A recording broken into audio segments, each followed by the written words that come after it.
জুবানের রূপান্তর নাটক বিতর্ক সমালোচনা নিয়ে মুখ খুলল জুবান। জানালো পাবলিকদের এমন রিয়াকশনে সে কিছুটা অবাক এবং আরও কী বলল সেটাও বলছি। গত 15ই এপ্রিল জুবানের অভিনীত নাটক রূপান্তর প্রকাশ পায়। যেই জুবানের নাটক দেখার জন্য শত শত লাখ লাখ ভক্তরা বসে থাকত, সেই জুবানের নাটক রূপান্তর নিয়ে এবার তীব্র সমালোচনা শুরু হয়েছে নাটক রিলিজের পরপর থেকেই।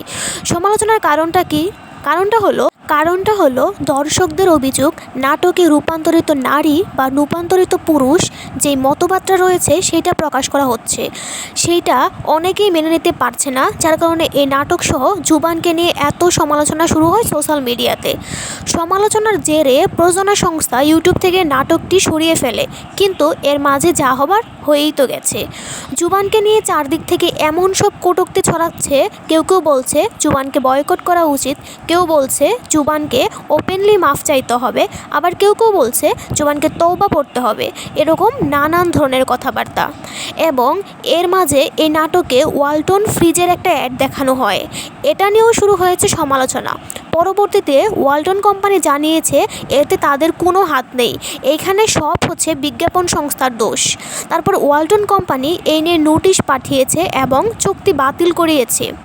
এই যে সমালোচনা, এই যে এত কিছু জুবান যে কী পরিমাণ ক্ষতিগ্রস্ত তা জুবান হাড়ে হাড়ে টের পাচ্ছে, কারণ জুবানের এই নাটক রিলিজ হওয়ার পর থেকেই এই সমালোচনাটা তার অন্য অন্য কাজের উপরও পড়েছে। তারপর ইনস্ট্যান্ট জুবান জানিয়েছেন, আমি বুঝতে পারছি না যে নাটকটা নিয়ে এত সমালোচনা কেন হচ্ছে। নাটকটির ভিউজ হয়েছিল মাত্র 90,000, সবাই তো নাটকটি দেখেইনি, তাহলে না দেখেই কেন এত সমালোচনা করা হচ্ছে। জুবান আরও এই বিষয়ে জানিয়েছে তিনি একটা ঘোরের মধ্যে আছেন, তিনি বুঝতে পারছেন না এসব কি হচ্ছে।